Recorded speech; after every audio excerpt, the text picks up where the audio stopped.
Et bonjour et bienvenue à tous à Des bières et débats. Je suis Pidou et je suis en compagnie aujourd'hui de Radi. Salut. Et d'Astro. Salut.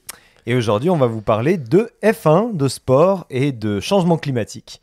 Ouais, on est sur quelque chose qui peut paraître comme des oxymores les uns envers les autres, mais ça peut être intéressant, ça va être intéressant, et en plus, on parle d'un sujet qui nous passionne maintenant depuis plusieurs mois, et en fait, une passion commune qu'on ne devinait pas à la base, mais qui a été un petit peu remise de l'avant grâce à des belles plateformes de streaming, et qui d'ailleurs, il y a une série qui vient de sortir ou qui va sortir cette semaine sur Disney+, sur la F1 également, sur une équipe qui a émergé en 2006.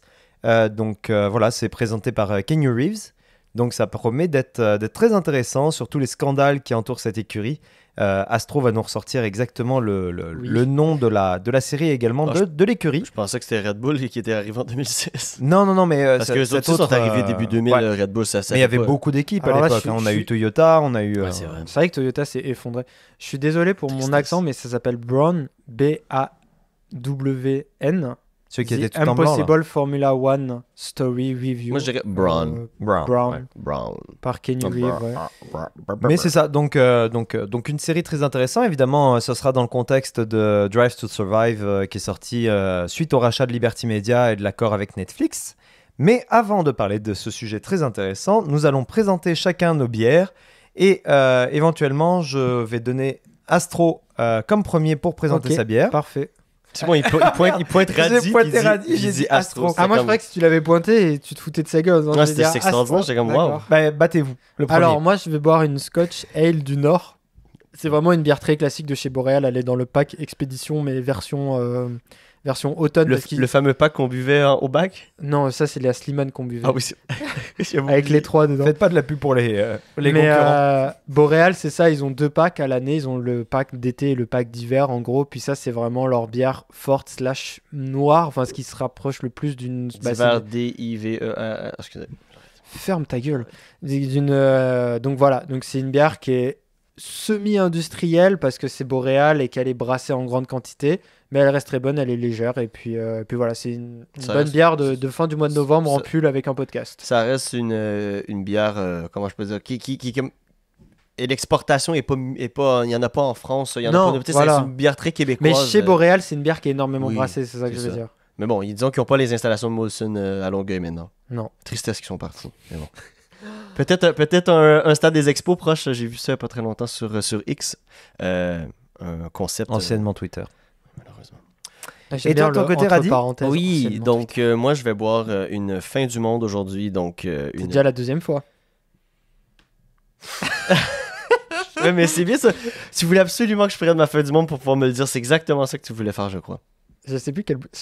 Voilà, ça, tout le monde t'applaudit. Merci. Bravo. Donc, fin du monde parce que à la fin, je veux plus être étanche. Non, c'est pas vrai. C'est juste une bière très forte de Unibrew. 9% quand même. Qui est une bière noire, mais qui a énormément qui goûte pas juste le chocolat ou le café. Non, c'est ça. C'est pas une bière noire habituelle. C'est pas une stout. Non, c'est ça. C'est vraiment je pense que c'est leur meilleure bière, même si elle est forte et elle est très goûteuse. Je pense que c'est leur meilleure bière à Unibrew. Je pense que c'est une de leurs premières. C'est eux qui les ont mis sur la map. Dans le sens que dans les années 90, quand c'est arrivé, mon père a encore ses vieux posters de Unibrew de fin du monde dans son garage parce que dans son bureau là au-dessus du garage. Ouais. Dans le loft. Sa man cave. Sa man cave, mais au deuxième étage. Quand même extraordinaire. Puis à découvrir la prochaine fois que tu viens. Avec plaisir. Si je t'invite. Son escalier à la Batman. À l'église. Oui, exactement. On pourrait aller à l'église, ce serait cool. Référence à notre podcast sur la religion. On va sûrement faire une partie 2 aussi. On va faire plein de parties 2 de plein de choses. Il faudrait peut-être marquer quelques trucs. C'est ça en fait. On fait que des parties 1 en ce moment. En disant qu'on va faire des parties 2, on va passer tout 2024 à faire les parties 2 de 2023. Ça va être extraordinaire. Les gens on va avoir une... comment on dit? On va ramener les gens dans une... C'est ça. Dans une chose, je sais plus comment c'est quoi le nom. Communauté? Non. Vidou. Alors, de mon côté, ça va vous faire plaisir. Vous savez quel type de bière c'est, ma bière? Une IPA? Non, une Citra F.A. Weizen. Une Hopfenweiss? Oh, yes! Voilà, mon bel accent allemand, vous avez manqué. Est-ce que tu sais où est-ce que la brasserie Castor, elle vient? Eh bien, justement, j'allais présenter la microbrasserie Le Castor, mais je ne sais pas d'où elle vient, donc vas-y, Radi, dis-nous tout. Elle vient de Rigaud.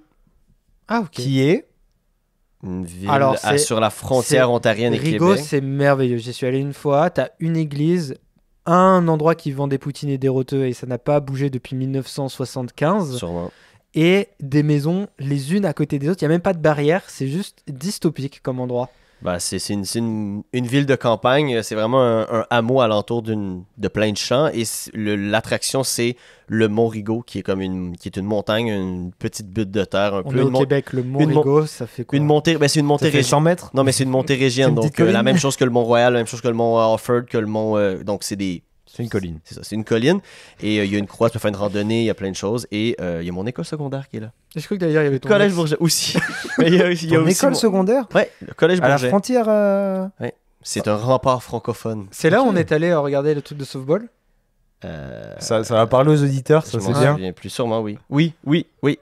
Et tu m'as fait visiter un bâtiment qui était peut-être ton école secondaire. J'ai aucune idée. Je dis oui pour vrai, j'ai aucune idée de quoi qu'on parle. Faut falloir qu'il me rafraîchisse Ouais, la mémoire puis- après le podcast parce que bon, on est rendu trop loin. C'est à Rigaud.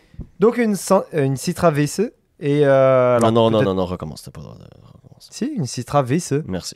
Vice. VC Merci. Voilà, Papy Ya. fait de la résistance, s'il te plaît. Oh, ça c'est un excellent Bah film. oui, c'est très Ok, bon. je savais pas que tu connaissais, c'est vraiment bon. Oui. Papy Bien fait de ça. la résistance, Goat. incroyable.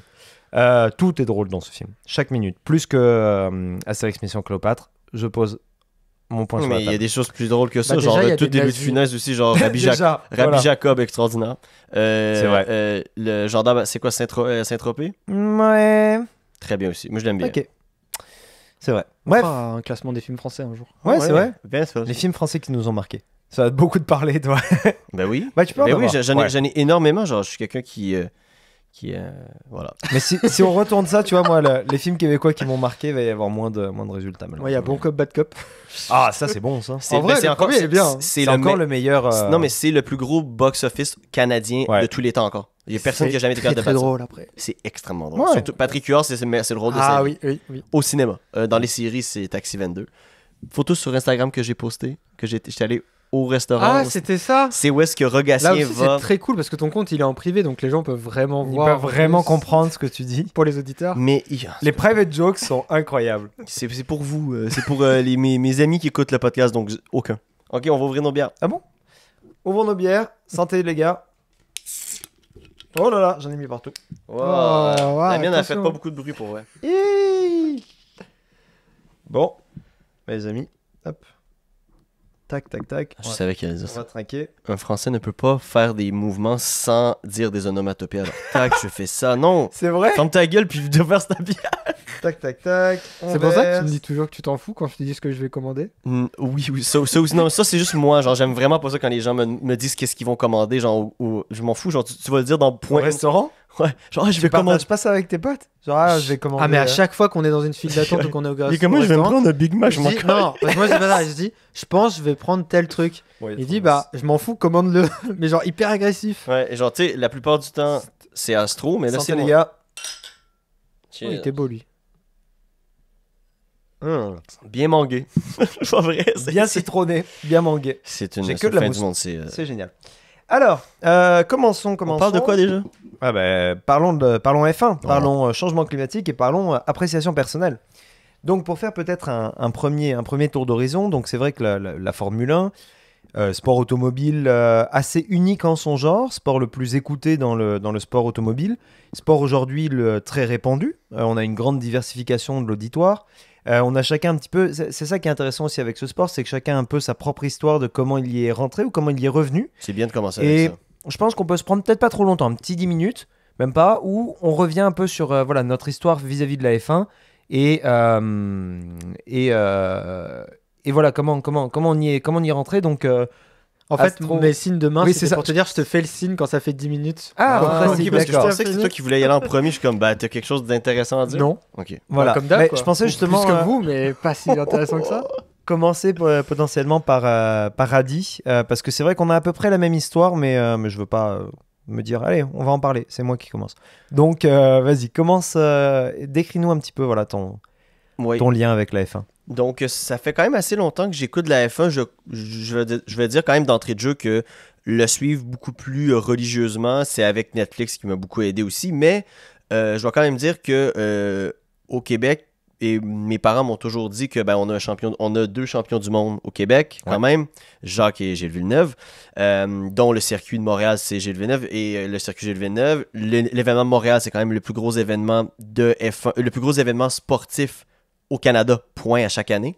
Donc, c'est quand même énorme, mais c'est quand même juste une fin de semaine. C'est 3 jours quand même. C'est 3 jours, ouais. C'est quand même fou. On s'entend, le Stampede de Calgary, ça dure une semaine. C'est même pas capable de faire les mêmes chiffres. Donc, on s'entend, c'est quand même assez fou. Donc, j'ai toujours eu cette fierté-là que mes parents m'ont toujours dit hey, on a quand même 2 champions du monde au Québec, qui est bizarre quand même. Aucun Canadien n'a jamais gagné à part 2 Québécois. Bon. Mais sauf que je pense que la course automobile, anyway, c'est quelque chose de très européen. Exact. Et au Québec, on a cette culture un peu, je dirais pas européenne, mais à la européenne pour tout ce qui est course de voiture. Le Grand Prix de Trois-Rivières, le Grand Prix de Trois-Rivières qui va peut-être avoir une course NASCAR. Ils reviennent? Mais là, en ce moment, c'est la série Pinty's, donc c'est 3 en dessous de la plus grosse, de celle qui fait le Daytona 500, tout ça. Et l'année prochaine, ils aimeraient signer un contrat pour avoir une course officielle avec la première ligue. Mais sauf que... mais la région est amenée à se développer avec Bécancour, etc. Donc, exactement. Donc, on a vraiment une culture automobile au Québec. C'est vrai que même le pilote actuel, le seul, il est québécois, techniquement. Parce que Lance Stroll, actuellement, il est québécois. Ouais, c'est un Québécois, hein.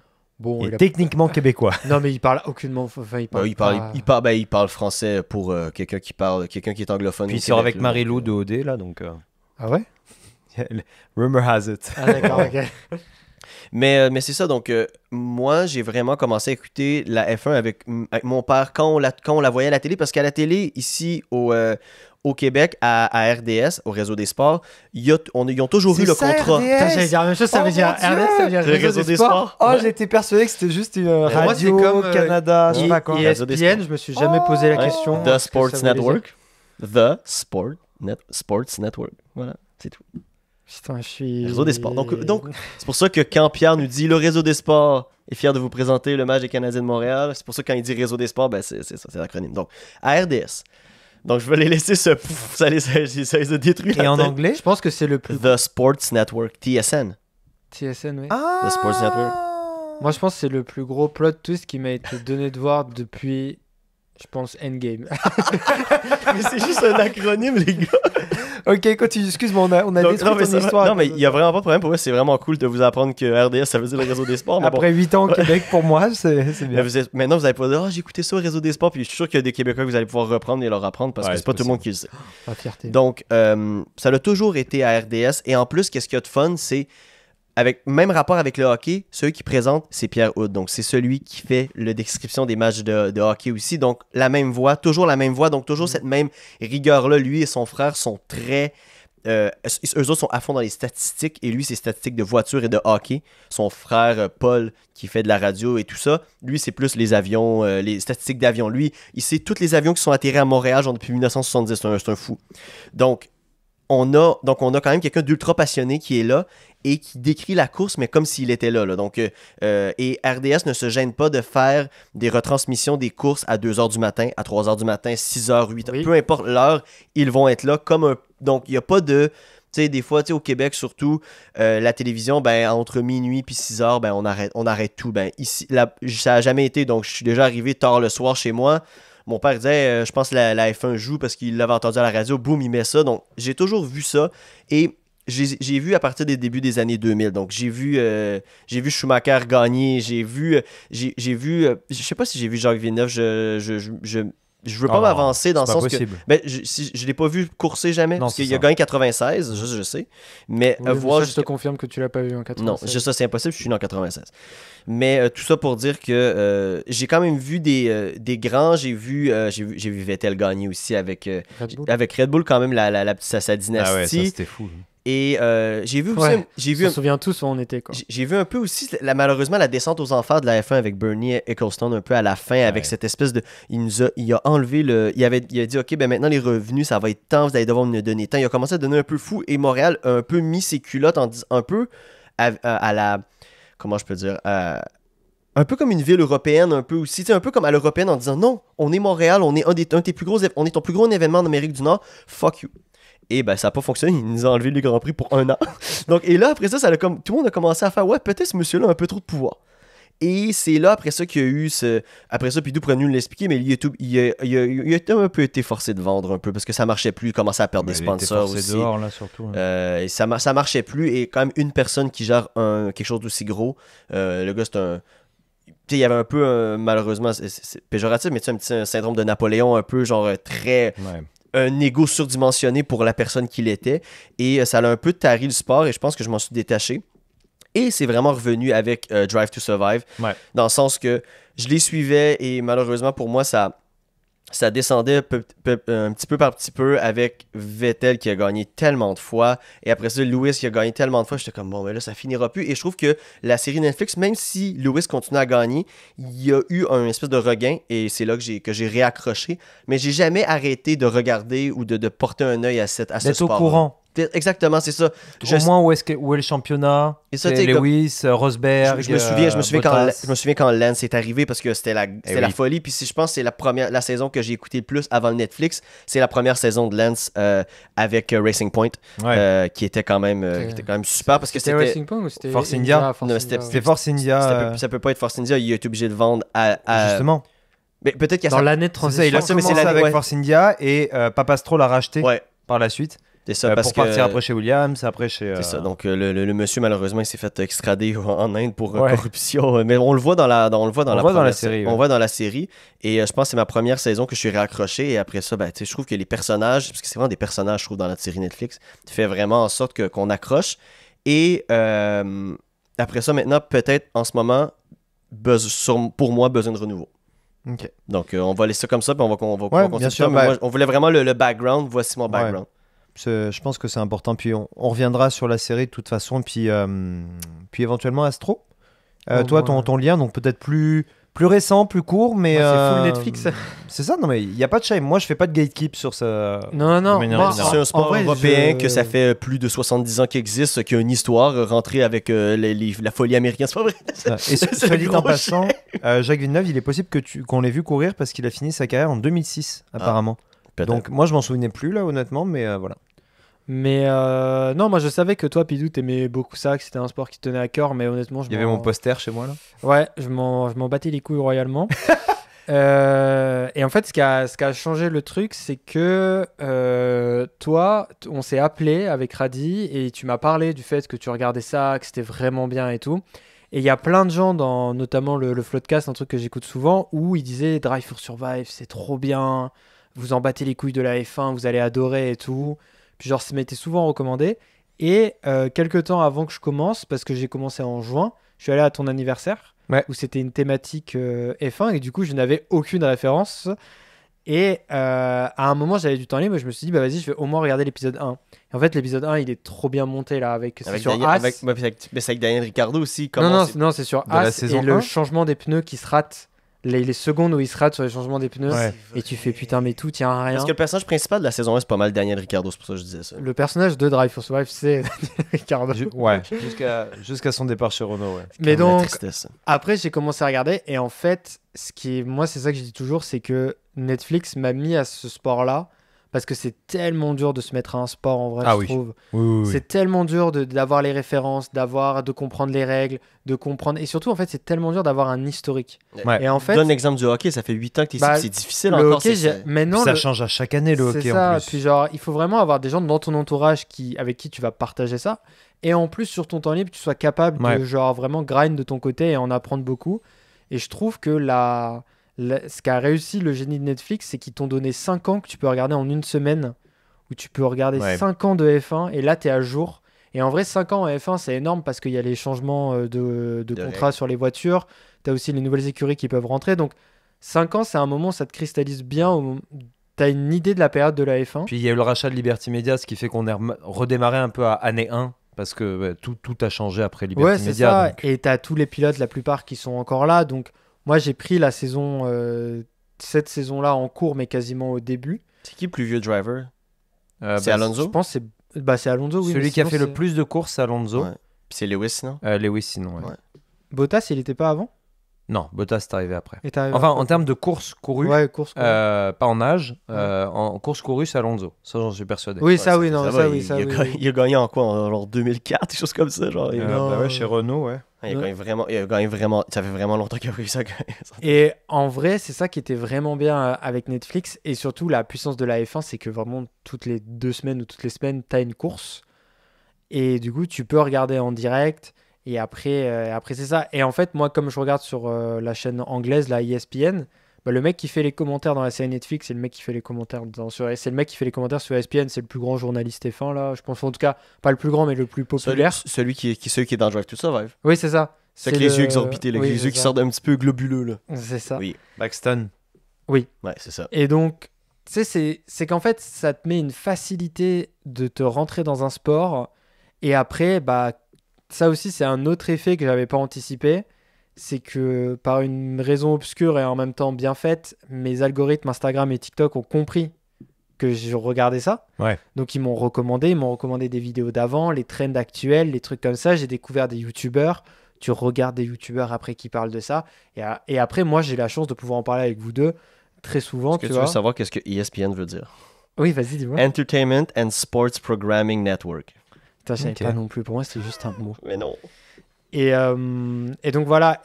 Et en plus. Moins un pro que RDS. Non, bah, Non, mais parce que RDS. on y est moins attaché. On l'a Oui, moins voilà, entendu c'est tous ça. les jours sans savoir ce que c'était. Mm. Et donc voilà. Donc en vrai, c'est juste comme ça que je suis tombé dedans. Mais après, moi, je suis tombé dedans en ayant quand même en tête que. Ah oui, et, 2 autres points. Je suis tombé dedans en ayant quand même en tête que l'environnement, c'est pas ouf quand même d'aimer ce sport. Il y a un peu une dissonance dans ma tête de me dire, t'aimes ça, mais en même temps, l'environnement, c'est quand même très important dans ta vie. Et dernier point aussi, à non négligeable, c'est que moi, je suis très fan du YouTube français. Je regarde énormément de YouTube francophone. Et il y a eu un tournant aussi, à cause de la série probablement, de la part de Squeezie notamment, qui a mis ça de l'avant avec son GP Explorer, le Grand Prix Explorer qu'il a fait donc au Mans. Et tu sais, ça a vraiment remis sur le devant de la scène des gens comme Despiello, comme Villebrequin aussi, qui peuvent parler de la F1, Mais je etc. pense aussi qu'il y a une fierté Ça a remis- française aussi. Non, mais tu sais, Parce ça- que vous avez une écurie aussi. Tu sais, Non, mais donc puis- ça... Non mais oui, ils sont chez Ça Alpine booste et tout, mais facilement, surtout ouais. ça a été l'événement francophone le plus streamé au monde, genre de tous les temps pour l'instant, le GP2 en tout cas, et parmi les top 10 des événements les plus streamés au monde, tu vois, genre en vrai, Squeezie a remis ça sur le devant de la scène aussi, il a poussé plein de gens.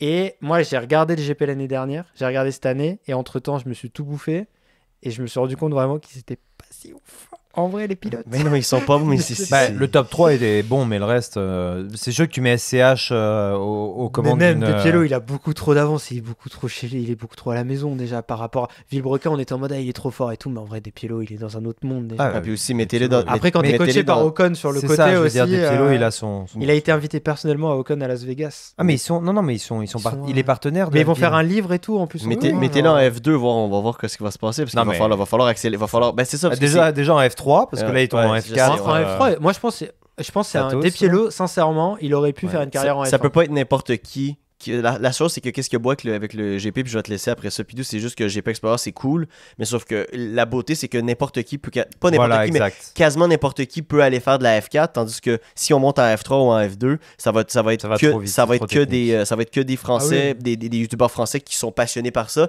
Et on va perdre l'aspect grand public. Mais voilà, c'est ça. Mais donc Tu sais, voilà, si t'as tout- Mister V aux commandes d'une voiture, c'est pour le fun. C'est ça, C'est parce pas que pour gagner le Impossible. truc. En Formule 2, il se tue. Genre, il va Voilà. se tuer, il va rouler à 300 Bah, déjà, km/h. il a frôlé de se tuer en vrai. En Formule 2, il serait mort, je pense, Mhm. dans l'accident qu'il a fait. Mais en vrai, donc tout ça pour dire qu'il y a aussi toute une ambiance qui t'aide à continuer. Puis là, Ouais. maintenant, vraiment, je suis accroché. Je regarde vraiment toutes les semaines de mon plein gré. Les seuls que je vais pas regarder, c'est vraiment ceux au milieu de la nuit.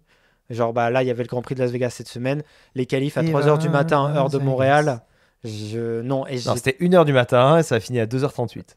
non, la course, mais les Ouais. qualifs, c'était à 3h. Et moi, je crois que je préfère les qualifs. Moi, j'ai vu les qualifs. Ah non, j'ai pas vu les qualifs. Donc en Si, vrai, j'ai vu les qualifs, mais après. Oui, c'est ça, parce que tu as la rediff avec Ouais, l'abonnement F1. Mais l'année prochaine, je vais prendre l'abonnement F1 à Il faut le fond prendre. et je vais pouvoir tout regarder comme je veux, tu vois. Mais donc voilà, c'est un peu comme ça, c'est vraiment la facilité et après l'entretien par les amis, etc., qui fait que j'aime vraiment ça. Et toi, t'es peut-être le vétéran, t'es peut-être le Alonso. Moi, je suis un peu le Golden Boy, je suis un peu Charles Leclerc. Toi, t'es Lance Stroll parce que t'es québécois. Ouais, c'est Clairement. cool, c'est cool Ah, qu'on ça mette va. là, c'est le fun. T'aurais pu dire Jacques Villeneuve, mais. Ah, c'est vrai, Et toi, t'es un peu j'aurais- Alonso de l'équipe. Ouais, ben moi, en fait, justement, j'ai connu ce sport avec Alonso, notamment parce que il était chez Renault. Et pour moi, justement, en fait, j'ai grandi avec. Je me rappelle, j'étais dans ma première maison dont j'ai des souvenirs, sur le premier canapé où j'ai des souvenirs, quasiment sur les genoux de mon père, avec la voiture rouge qui va très vite. Et tous les dimanches, c'était quasiment religieux comme moment. C'est-à-dire, on allait à la messe, on revenait de la messe, à 15h, il y avait la course, et ça partait. Et en plus, mon père est vraiment un vrai fan de ça. C'est-à-dire que maintenant qu'il sait que comme j'écoute ça, parce que je le spam de ça, il m'envoie des photos tout le temps là sur Facebook de ça. Mais d'ailleurs, je sais qu'il écoute, donc ça va lui faire plaisir. Mais je sais, lui, il allait carrément au Grand Prix de Magny-Cours, qui est donc à côté de Nevers, qui est au centre de la France, grosso modo, qui avant était vraiment un gros Grand Prix. Il y était allé avec du coup mon grand-oncle, etc. Donc il y avait ce côté vraiment fan familial, etc. Ma mère beaucoup moins parce que depuis l'accident de Senna, et c'est un segment que j'aimerais qu'on aborde après, la sécurité en F1 l'a toujours rebuté, où il y a un aspect spectaculaire. Quand est-ce qu'ils vont avoir un accident, ça va être ça qu'on va chercher plus que la vraie performance. Le premier tour, il y a plein de gens qui cherchent ça. En vrai, mais c'était ça, c'est ça qu'on avait avant, puis tu le vois aussi dans le pic de viewership. Bien sûr. Le premier tour, le deuxième tour, c'est là tout le monde est comme let's go. Et je comprends, et c'est vrai qu'elle est plus dans la critique du côté jeu du cirque. Qu'est-ce qu'on attend en fait de ça? Est-ce qu'on attend de la performance physique? En fait. Ouais, c'est ça. Ouais. Ou est-ce qu'on attend en fait les accidents? Ce qui est très entendable comme argument, et moi je vais au-delà un petit peu. Moi j'avais un peu cette image-là que les gens qui regardaient, c'était pour voir des gens se cracher. Voilà. Mais c'était il y a 10 ans, 15 ans, tu vois, c'est sans vraiment m'y intéresser du tout, tu vois. Mais c'est vrai que ça transpirait un peu cette image. Et je pense qu'en plus de l'aspect environnemental, il faudra qu'on parle après du coup de l'aspect sécuritaire. Mais pour avancer, justement, moi, tout l'aspect d'écoute avec mon père était un gros support jusqu'à ce que je parte au Québec. Et là, j'ai dû décrocher parce que j'avais pas d'abonnement. À l'époque, c'était retransmis gratuitement. Alors au début, c'était toutes les courses qui étaient sur TF1. Après, il y avait certaines courses qui étaient retransmises gratuitement à la télé, avec Canal. Et après, il n'y avait plus que quelques courses qui étaient, notamment pendant la période Ecclestone. Alors là, on a perdu tous les droits de diffusion. Et mes parents, enfin, tu sais, avec le satellite, etc., c'était compliqué, c'était cher, etc. Donc, on a un peu décroché parce que c'était plus diffusé. C'était pas un manque d'intérêt, c'était juste parce que, voilà. Il y a une mauvaise gestion aussi, puis il y a une raison pourquoi il est parti aussi. Là, monsieur-là, il a quasiment tué la F1. Là. Puis, tu avais les Lewis qui gagnaient, donc il y avait moins cet intérêt, etc. Et c'est vrai que quand le Covid est arrivé, j'ai un ami Benoît qui m'a dit mais regarde Drive to Survive et tout. On savait l'un et l'autre qu'on était fans, mais il savait que moi je regardais moins parce que le streaming de ça c'était pas aussi développé non plus là, tu sais, il y avait une vraie difficulté de regarder tout simplement une course, voilà. Et au début je l'ai un peu boudé cette série. J'étais un peu en mode gatekeep, j'étais en mode mais c'est impossible que Netflix qui fait des séries vienne faire un documentaire sur mon sport, etc. Comment ils vont traiter la chose et tout. Puis bon, c'est le Covid, hein, t'as rien d'autre à faire. Donc pendant que je faisais mon petit tapis roulant, je me suis dit, allez, un épisode. Waouh! Ah, c'était parti. Et elle est bien faite, qu'on le veuille ou non. Mais c'est qu'ils ont les gens qui sont mis all-in dedans. Quoi. Mais oui. Enfin, ceux qui veulent, parce que par exemple. Il y en a qui veulent. Papa Stroll, il aime pas cette série. Non, Verstappen non plus. Il a participé à la saison 1, il a fait je déteste. Plus jamais je reviens et tu le revois à la fin de la saison 5 parce que voilà. Verstappen. Ouais, Verstappen. Parce que je pense que Red Bull l'a forcé, tu vois. Mais il y a un peu comme j'oublie son nom. C'était aussi sa période Mad Max là où il détestait toutes les entrevues, il détestait tout le monde. Donc, oui, il a été antagonisé par tous. C'est sûr, j'oublie un peu le nom de. Mais Alonso, on l'a jamais vu, très peu. Du Ford dans la NBA qui a gagné le dernier championnat, Jovac, chose comme ça là. Joe Reagan. Non, je pense que c'est un Serbe qui joue qui est au basket et c'est lui qui a gagné et il y a un peu aussi cette genre il gagne, il est très fort et tout et il y a rien qui l'impressionne, les caméras l'impressionnent pas, la foule l'impressionne pas, c'est pas pour ça qu'il est là. Oui, c'est le grand quand on lui dit vous allez vous déguiser pour Halloween et qu'il fait non et il regarde tout le monde puis après il fait OK salut. Ouais, c'est ça, puis il s'en va puis où tu sais genre où il se fait dire à Miami la foule était bruyante, genre qu'est-ce que t'en penses? Il dit dude, j'ai joué au basket en Serbie, genre qu'est-ce que tu penses qui se passait? Puis tu vois genre on dirait des matchs de football genre de football européen mais dans un enclos avec un court de basket dans le milieu genre donc Max, je pense qu'il y a vraiment cette déconnexion là de lui il est là pour courser. Il est là pour la performance. Il l'a dit à Vegas, c'est ça que j'allais dire. C'est super cool hein, tout ce que vous faites hein. Mais honnêtement, vous venez pour quoi? Est-ce que vous venez pour boire des shots et vous défoncer la face ou vous venez pour nous voir performer physiquement et sportivement? C'est ça qu'il a dit. Il a dit le problème. Non, il a même pas dit c'est bien. Il a dit Vegas c'est 99% de show, 1% de sport. Ouais. Mais c'est tout là. En mode moi je suis là pour le sport. Quand t'as des billets à des milliers de dollars pour aller voir la F1, je veux dire là avec ma copine on va voir les essais libres à Montréal. En rabais, ça nous a coûté 80$ les essais libres, le vendredi. C'est libre, c'est pas. Tout le week-end, les billets les moins chers en admission, Générale, ouais. générale, c'est 400$. Non, ou la course, ou tout le week-end, je sais plus. C'est quand même des gros prix. Alors, si on compare au hockey, 400$, ça te vaut juste une mauvaise place dans les rouges. En général, dans le Une mauvaise sport, place et un mauvais match. c'est ça en plus.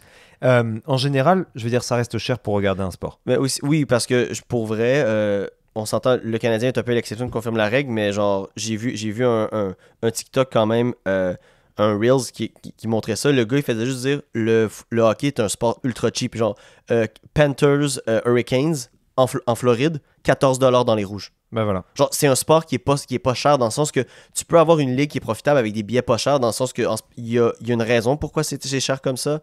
Parce que ils savent que les gens vont être au rendez-vous, donc ils font juste C'est le bang. Centre Bell, c'est les Canadiens, c'est voilà. Ils bangent sur l'argent, ils bangent sur les gens en disant genre ben on va leur charger puis ils vont venir parce que le monde vient. C'est de la spéculation et c'est un certain standard. Tu vois ce que je veux dire? Genre, c'est pas pour rien que dans les paddocks, tu as les à Montréal, tu as les cabinets d'avocats, tu as les gros cabinets d'assurance, tu as les trucs comme ça. C'est un standing. Et pareil dans les rouges. Tu vas voir les gens dans les rouges, Oui, c'est parce pas que tu peux monsieur, mettre ça madame, sur tout ton le monde. Instagram, tu peux mettre ça sur ton LinkedIn, genre tu sais le Puis tu vois cabinet d'autres d'avocats mondes. il met ça sur C'est son ça. LinkedIn, genre toute l'équipe était là pour supporter Lance Stroll, il a perdu encore, tu sais, Voilà. dans chose comme ça. Mais oui, c'est ça, Mais oui, c'est ça. Super étonnant ça. Mais tout ça pour dire que, ouais, du coup, Drive to Survive, moi j'ai été finalement séduit et j'ai été content parce que ça a relancé ce sport, ça l'a rajeuni, alors que c'était un sport de papa. Ouais. C'était vraiment devenu un sport de papa et puis bah, c'est rapide dans le sport automobile de devenir beauf. Parce que bah, c'est vrai, bah, à la fin, c'est des moteurs, c'est des voitures, c'est des trucs comme ça et ça peut paraître technique. Mais ça l'avait jamais été, je pense. La F1 jamais, pour moi, jamais été bof dans le sens qu'elle a toujours parce été que c'est un prestige. Il y a toujours eu le prestige européen, je crois, C'est aussi, ça. de notre perception en Amérique, dans le sens que c'est tout le temps été un sport européen. Donc, il y avait cette. Tu sais, pas beaucoup d'entrevues.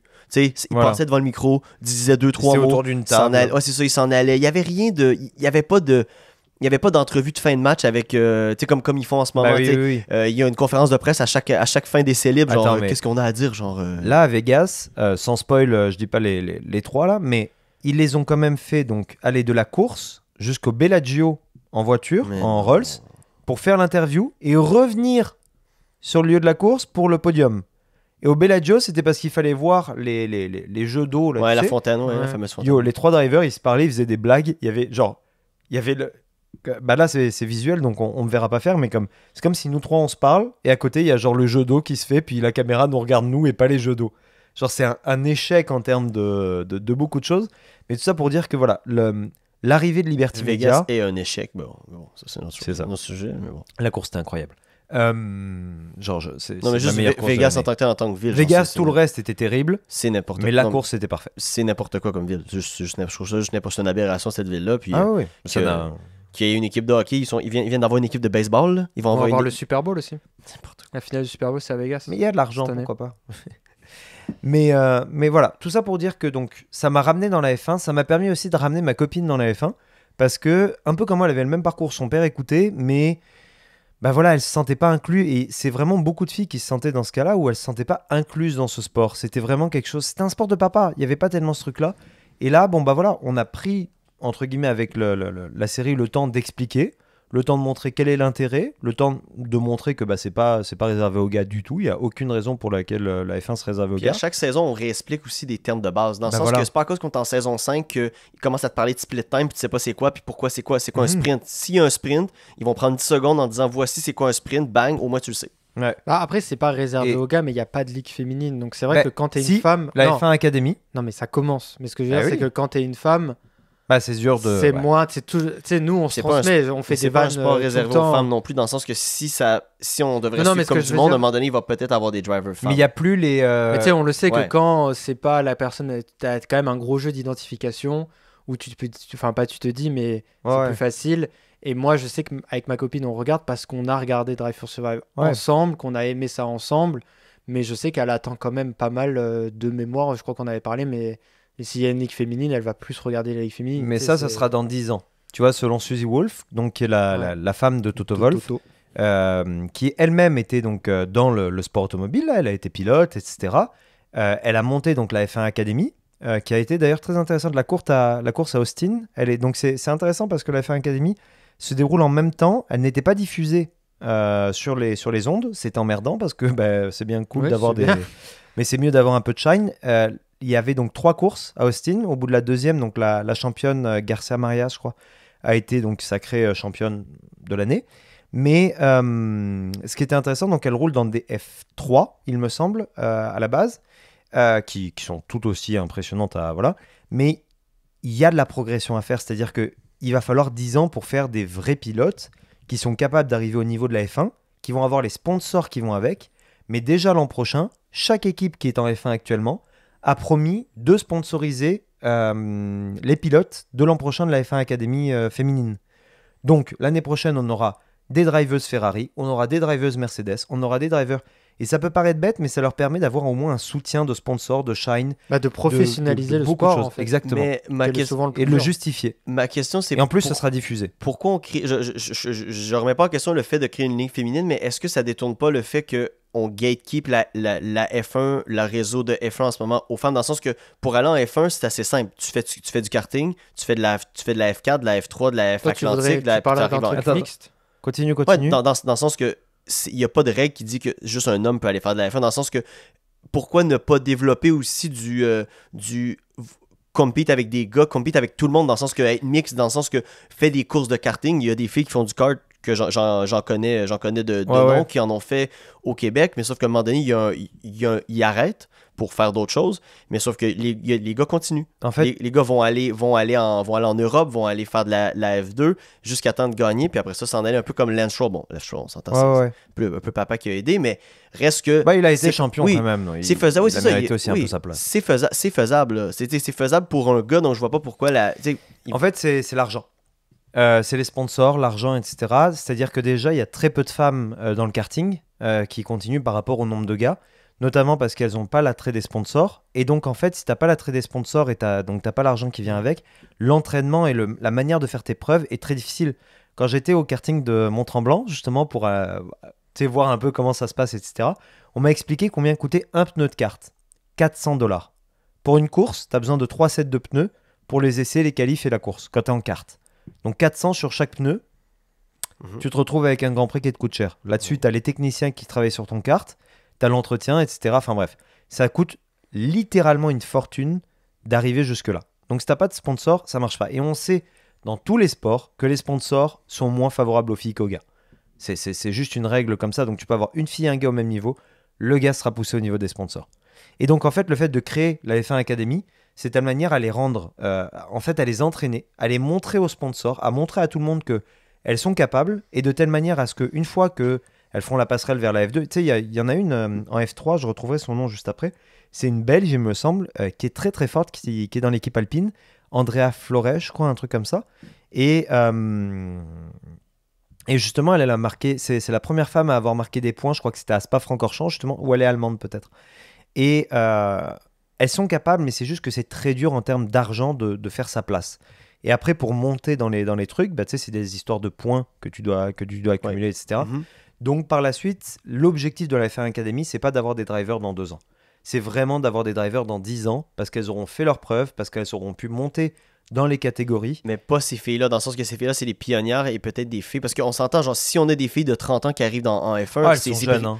Non, mais je sais, mais genre, tu comprends, genre, si on est Mais je suis d'accord, ouais. en F1 On Academy. n'aura pas des Sébastien Vettel à combien 22 ans champion du monde. Ben, c'est ça, mais sauf que, tu sais, avoir un Charles Leclerc qui est arrivé en F1, qui a tout cassé à un jeune âge, le but ultime, c'est d'avoir pas une fille qui fait ses preuves jusqu'à puis il y a 32 ans qui arrive en F1, dans le sens que c'est un non-sens, dans le sens que la F1 est très favorable aux garçons aussi, dans le sens qu'il y a un développement, dans le sens qu'on Charles Leclerc, quand il est arrivé, ou n'importe qui, quand il est arrivé, c'était pas... Sébastien Vettel est quand même un exemple, mettons une donnée à part, mais Même Max. Là. ouais, on voit qu'il y a une progression. Ils arrivent, ils peuvent pas être champions du monde tout de suite, dans le sens que... sauf que j'ai peur et je veux pas, donc un de mes souhaits, c'est que ces filles-là fassent l'académie, deviennent ultra bonnes, et que quand ils sont à 2 ans de devenir champions du monde, on les amène en F1. Non, la F1 est une ligue de développement aussi à la fin, comme n'importe qui, comme un Sidney Crosby qui arrive dans la Ligue nationale, qui fait 102 points en première saison, mais que Sidney Crosby, en ce moment, battrait un Sidney Crosby de 18 ans, même s'il a 36 ans, parce qu'il y a une progression dans cette ligue-là, et c'est pas à cause que tu es rendu meilleur que tu as le droit de venir là. Genre, oui, il y a un certain standard, mais une fille peut avoir ce standard-là à 18 ans aussi. Mais regarde Nick De Vries, par exemple, champion du monde de formule électrique, arrive dans AlphaTauri qui a la pire voiture de l'année, vraiment pire que Haas, même s'ils ont plus de points que... Voilà. Nick, bon, ce gars-là, justement 32 ans, champion du monde de Formule E, on lui laisse que 6 courses pour faire ses preuves, et après on lui dit t'es gentil mais tu dégages, tu retournes en Formule E. C'est-à-dire que tout se joue vraiment au niveau des sponsors. Tout se joue... Tu sais, le gars était pilote de réserve Mercedes, qui court dans une Williams suite à une appendicite d'Albon, marque les premiers points de sa carrière dans sa première course à Monza, saute dans une AlphaTauri, se fait virer comme un malpropre. Et se fait même, entre guillemets, remplacer après derrière par Lawson, qui marque plus de points en 3 courses que lui en 6. Et que Ricardo, lol. Donc c'est vraiment compliqué, je pense. Mais comme c'est pareil à l'inverse break-in. de Stroll, qui, en vrai, oui, il a mérité sa place en 2019, mais depuis, en vrai, 2021, il ne devrait plus être en F1. Il y a la même voiture qu'Alonso. Alonso fait des points, il ne fait pas de points. Le bac en permanence. Sur ce week-end. Il est très mauvais. Il a des éclairs de génie 2 fois par an quand ça lui arrive. Parce qu'il a il a une putain de fusée qui est copiée sur la RB18. C'est ça, mais même avec ça, il arrive à rien. Et en vrai, ce mec-là aurait dû perdre son siège. Enfin, je veux dire, si avec Christian Horner de Red Bull, il aurait fait 20 minutes dans la voiture, on lui aurait dit allez merci, il ne serait même pas sorti du simulateur. On se moque de Logan Sargent, mais Logan est au volant d'une Williams. Oui, va mettre actuellement Stroll au volant d'une Williams et la stabilité qu'on lui connaît, etc. Il finit pas les courses. C'est terminé tout pareil. En vrai, Stroll persiste chez Aston Martin au côté. On oublie que son coéquipier, c'est quand même un des plus grands pilotes de tous les temps. Ouais. Et ce mec-là est toujours dans le fond de la grille et il est juste là parce qu'il y a un soutien des sponsors aberrant pour un mec qui ne mérite pas son siège. Enfin, des sponsors de son papa, de l'actionnaire majoritaire. Hein. Oui, non, mais ce que je veux dire, c'est qu'il a le soutien des sponsors. C'est pour ça qu'il est encore là. C'est la seule raison qui explique parce qu'au niveau de la performance les drivers payants, du gars et tout, il est nul. Hein. On voit que ça marche plus les drivers payants. Guan Yu Zhou, problème de financement qui a failli lui coûter sa place de l'année prochaine. Alfa Romeo se barre. Ça va peut-être devenir Audi, mais même là, Audi est en train de back down. Donc on ne sait pas ce que va devenir l'équipe Sauber l'année prochaine, à date. Donc il y a peut-être un... C'est pas 2026 ? Non. La question, c'était vraiment sur l'année prochaine pour Alfa Romeo. Okay. Et Audi, oui, ce serait un petit peu après, mais reprendrait en fait le partenariat. Et donc, il y aurait une espèce de transition. Il n'y aurait pas une équipe en plus, il y aurait juste une équipe qui serait absorbée. C'est ça, c'est Sauber qui en fait changerait et passerait sur Audi Sauber, qui est donc suisse, Audi allemand. Alfa Romeo italien, mais le problème c'est que Guan Yu Zhou donc a été pris pour les sponsors chinois. Le problème c'est que la Chine après a eu le Covid, donc depuis en fait la Chine n'a plus de Grand Prix et il y a eu des problèmes d'argent qui avaient été promis, des soutiens de Guan Yu qui ne vient pas. Donc Théo Pourchaire, Cocorico, 3e driver français de réserve, était promis le siège, sauf que finalement ils ont réussi à trouver à la dernière minute le financement qui permettait à Guan Yu de garder son siège. Attends, non mais on est où là ? On est à Théo Pourchaire qui arrive à faire des putains de scores en F2, qui n'a pas son siège face à un gars qui a des problèmes de financement parce que l'équipe a besoin d'argent. Ça coûte très cher la F1, c'est le sport le plus cher du monde. Mais quand tu roules à côté de Valtteri Bottas et que Valtteri Bottas arrive à se qualifier en Q3 à Vegas et que Guan Yu est juste au plot, il est aussi mauvais que Sargent, il est aussi mauvais qu'un rookie en fait, alors qu'il en est quand même à sa 3e année. C'est quand même fou ça. Tu peux pas avoir Stroll qui fonctionne pas, tu peux pas avoir Guan Yu qui fonctionne pas, et quand la donnée commune c'est pas le fait qu'ils sont là la première année, on se moque de Logan Sargent mais c'est aussi sa première année là, il faut être un petit peu voilà. Ça rejoint mon point de ligue aussi, qu'il y a un développement dans cette propre ligue-là. Il faut laisser la chance aux gens. On peut pas avoir des champions du monde à chaque année non plus. Non, c'est ridicule de vouloir se séparer de Logan. Je veux dire, Williams se fait racheter par un fonds américain. Il y a trois circuits aux États-Unis. Tu ne peux pas te priver d'avoir un driver américain. Mais il faut lui laisser plus qu'une année. C'est scandaleux. Évidemment, première année, il n'y a personne qui fait des miracles dans une équipe de bas de tableau. Vettel chez Toro Rosso était quand même... Merde. C'est ça. La Williams est pas bonne, elle est nulle. Non, mais aucune stabilité cette voiture. Vettel chez Toro Rosso est une exception. Mais regarde Albon, quand ils l'ont foutu dans le siège Red Bull, il s'est fait dégager direct. Il a fait une bonne course. Voilà. Il s'est fait exploser après. Et Gasly, tout pareil, il s'est fait virer. Mais Gasly, ça l'a pas empêché chez AlphaTauri. C'est pas pareil. Mais Gasly chez Red Bull, C'est ça n'a juste qu'il pas est été français. bon. Non, ça n'a pas marché. Voilà. Mhm. Mais par contre, quand il est parti chez AlphaTauri, ouais. il a extrêmement bien performé. Il a même entraîné derrière lui Yuki. Yuki qui a bénéficié d'un énorme soutien de Gasly, qui en bénéficie encore aujourd'hui. Tu sais, je veux dire, oui, la F1 est une catégorie à part, mais il faut laisser le temps aux choses. Eh Et oui. moi, c'est un peu ce que... Et ça me permet d'enclencher le deuxième segment, qui est un petit peu la dynamique qu'a amené Drive to Survive derrière lui. Et c'est pour ça que je parlais de sécurité, c'est que de par sa construction, Drive to Survive a toujours besoin d'un moment critique. Dans chaque épisode, il y a le moment de remise en question du pilote, il y a le moment de remise en question, etc. Et c'est souvent, et ça arrive à chaque course, et c'est normal, ça fait partie du sport, autour des petits accidents, autour des incidents de course, autant de... voilà, etc. Et ce que moi, je crains et que je vois un petit peu sur les réseaux sociaux, alors après, évidemment, chacun a son algorithme et voit la vérité des réseaux sociaux de manière différente. Ça, c'est très important de le noter parce que ce que vous pouvez avoir sur vos feeds, c'est pas ce que j'aurai voilà, sur les miens. Mais je suis 4 chaînes actuellement par semaine de F1 qui demandent sur YouTube l'onglet noter ce Grand Prix. Et à chaque fois, sur 5 étoiles, c'est le 3 qui remporte, donc la moitié. Mais à chaque fois, c'est « Oh, il n'y a pas eu assez de dépassement ou de crash ». Et je suis en mode « Mais les Il n'y gars, a pas eu assez de spectacle. c'est ça, c'est le spectacle visuel. qui est désiré. Et c'est « Ah, Max a gagné par plus de 8 secondes, ça sert à rien de regarder, etc. » Et moi, je suis en mode « Mais attends, il faut que je me resitue dans comment a été la F1 depuis que je suis né. » Ça a été Schumacher qui gagnait par une avance incroyable, Vettel qui a dominé totalement et enfin, l'image où il se prosterne devant sa voiture, Alonso qui s'est bien battu mais qui quand même a obtenu 15 victoires. Enfin, je veux dire, c'était aberrant le nombre de victoires qu'il avait. Et Lewis qui a dominé pendant 7 ans après derrière. Alors il y a eu la rivalité avec Rosberg, il y a eu pas mal de batailles avec Bottas. Mais je veux dire, si tu résumes un sport à une place sur 20, évidemment c'est dommage. Et j'ai peur de cette nouvelle dynamique qui a été mise, où on ne regarde plus que le succès du 1. On attend les crashs, on attend tout ça. À une époque où on a fait tellement de travail pour la sécurité des pilotes, je veux dire, il y a eu un gros crash ce dimanche, le pilote va bien, voilà. Norris. Ouais, Norris, voilà. Le qui a pilote fait va shaker bien, la caméra. mais je veux dire, ça a été impressionnant là comme. Mais c'était comme, juste comme impressionnant. crash. C'était pas un. Enfin. Non, il a été quand même à l'hôpital pour. Ah ouais, parce qu'il marchait et tout. Pour après. check complémentaire. Moi, je sais pas fini la course, donc je sais pas, mais oui. Mais je veux dire, des crashs comme il en a eu, ou comme Romain Grosjean a eu, Oui, tu comme serais Grosjean. mort. Bah, Grosjean, c'est. Et Jules Bianchi a été malheureusement la dernière victime. Ouais. Et heureusement, tu me diras, ça va faire bientôt 10 ans qu'il est décédé. Ouais, mais C'est quand même beau de se dire que dans un sport. Mais on en a appris, tu vois, Ouais. de son truc. On a appris que bon bah il crois que pleut, il y a c'était une 2000. voiture de sécurité, c'est tout le monde qui s'arrête, c'est red flag, that's it. Ouais, mais c'est un bon point et je pense que ça revient un peu sur le fait que cette ligue-là est. Je pense que, tu sais, quand je dis sport européen, il y a une raison pourquoi. Dans le sens que en Amérique, il y a beaucoup cette façon-là de voir le sport comme un spectacle tout le temps.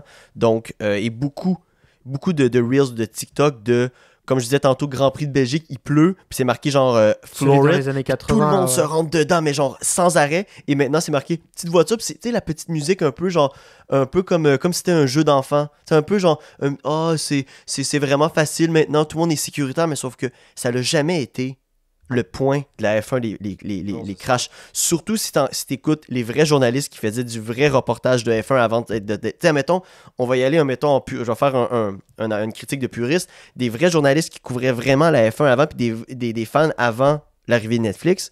Oui, il y avait des gens qui cherchaient des crashs, puis oui, il y en avait beaucoup, mais c'était pas ça qu'ils cherchaient. Il y a vraiment un peu ce que tu nous dis tout le temps, que tu nous ramènes beaucoup quand moi et Astro, on te parle des fois, puis qu'on dit « Ah, ça a été nul », mais tu dis « Oui, mais regarde ce qui s'est passé entre la place 6 et 8. Il y a eu une bataille incroyable. » Et ben c'est pour ça que, mettons, quand on regarde RDS avec un Pierre Hood qui connaît extrêmement bien sa F1, qui peut contrôler, qui peut aller changer de caméra aussi, savoir quelle caméra il peut prendre, ben il s'en va voir la place numéro 8 des fois quand il y a un dépassement parce qu'il veut voir ça, parce que c'est ça la beauté de ce sport-là.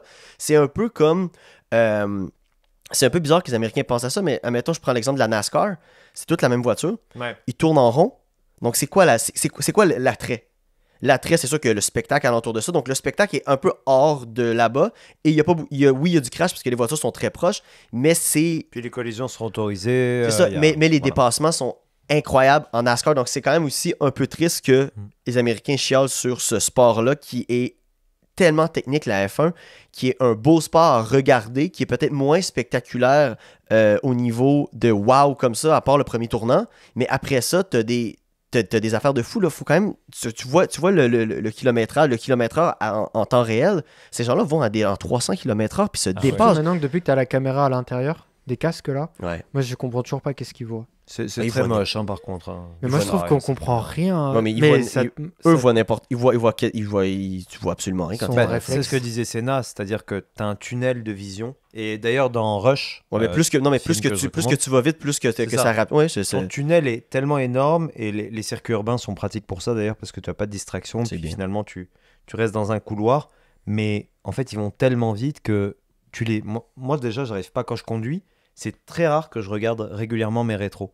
Mais tu les vois. Regarde tes rétros. Non, mais tu sais, comme quand t'es en ville, etc., évidemment, tu regardes plus. Ouais. Mais quand t'es sur l'autoroute, finalement, t'es aspiré par ce tunnel. Tu vois ce que je veux dire? Mais il y a un tunnel, mais c'est vraiment, il y a des super bonnes, genre, à aller voir si les auditeurs, tu sais, tunnel de vision, puis avec le nombre de kilomètres-heure, Ouais. rendu à 300 km/h, je pense que tu ne vois pas, c'est comme si tu avais des œillères à 90 Mais oui, degrés sur le bord Tourne de la tes yeux. là. tête pour regarder les rétros. C'est-à-dire qu'ils font Obligatoire, pas un tu coup peux d'œil pas, comme tu toi. peux pas garder un coup d'œil parce que il y a absolument rien à l'extérieur. C'est blurry, c'est brouillé. Ouais. Puis quand tu regardes un dépassement, les dépassements minimum sont, je crois, c'était à 85 km/h. À Monaco, c'est encore plus bas, mais comme 85 km/h, on s'entend, c'est une sortie de ville, là, c'est Ouais. pas mal pour nous déjà. Le gars doit virer sa voiture, gérer son changement de rapport, son frein pour pas bloquer les freins, son embrayage, regarder le gars qui est derrière lui Parce pendant qu'il qu'il se fait doubler. parce qu'il doit rester sécuritaire pour l'autre aussi, parce que C'est ça. s'il crache l'autre gars, lui aussi sort. Puis s'il pète son aileron, il perd 7 secondes. C'est fini. Donc, C'est fini ta course. Ta course Voilà. est finie à 7 secondes. là. T'es en bas de peloton. Bye. et ça, t'as 20 virages entre 15 et 20 par Grand Prix sur 50 tours. Bonne chance. Donc ouais, non, c'est un sport très technique, et je pense que malheureusement, cette technique est un peu perdue par justement cette demande de spectacle.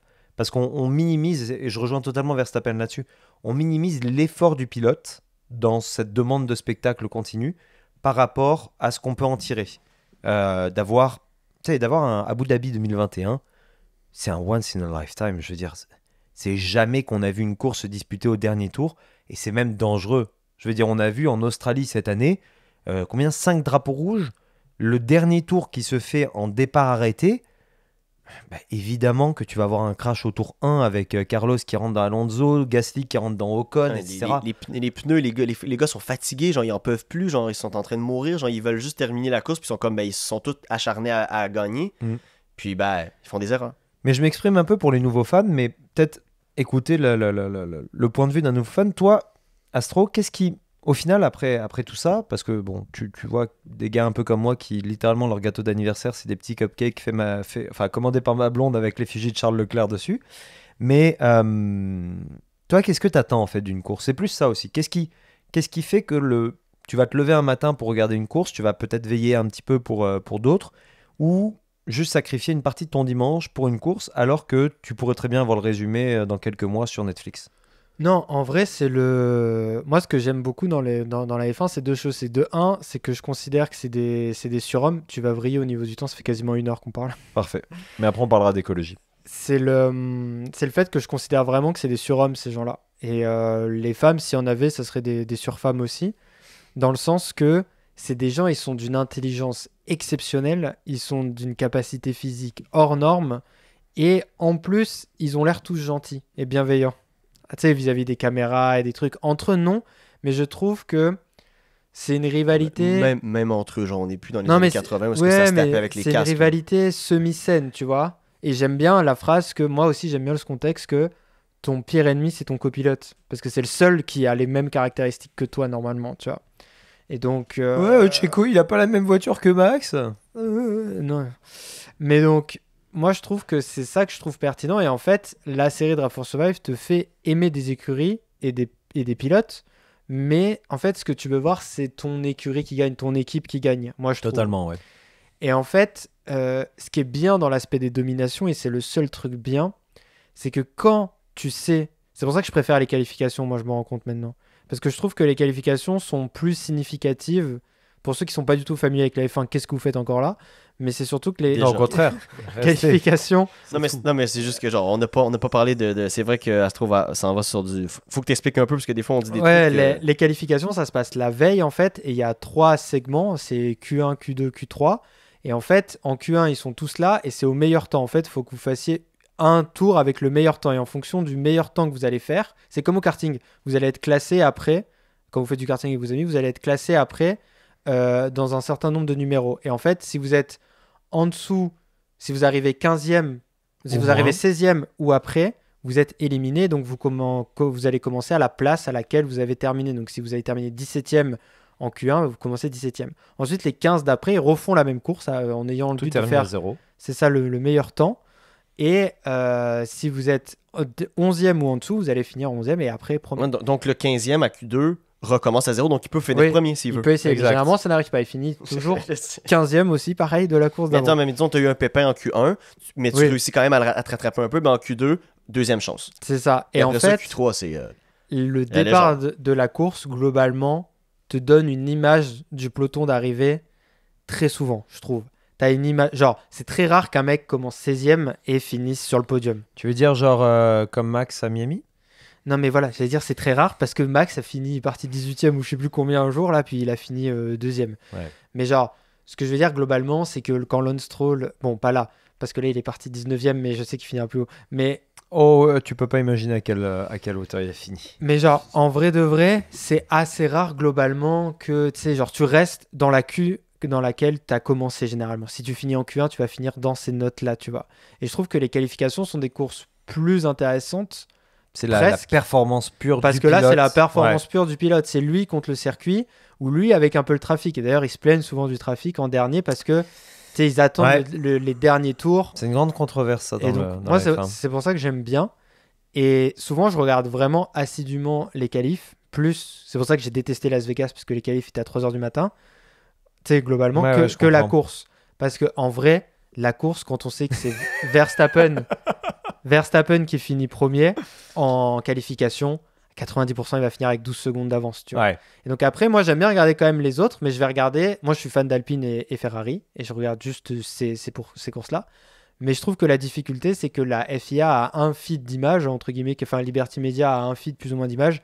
Et en vrai, bah là, à Vegas, qu'il a fait des super débassements Ocon contre Magnussen. On parle souvent de la dernière course, c'est Vegas 2023, parce qu'en fonction de quand vous écoutez ça. Mais on va le sortir sûrement pour la course d'Abu Dhabi. C'est ça. Donc, Tu sais, il a fait des super dépassements entre Ocon et Piastri.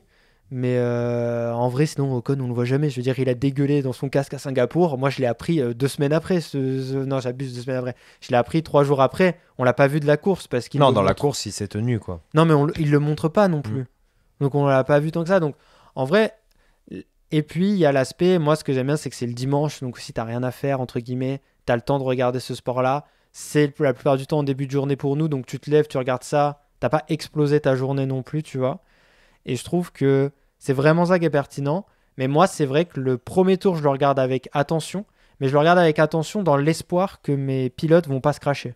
Mais c'est Moi, qu'il y a c'est une l'inverse. tension, en fait, Je me parce dis, que- j'espère que Charles Leclerc, Ouais. au tour de formation de Mexico, Non, du Brésil. non, du Brésil, pardon. Voilà. Et souvent, je regarde pas le tour de formation en plus. Moi, ou je Ah fais non, autre chose. c'est super important. Je fais autre chose en même temps, tu Le vois. stress, la panique. Moi, je me rappelle, j'étais dans un diner.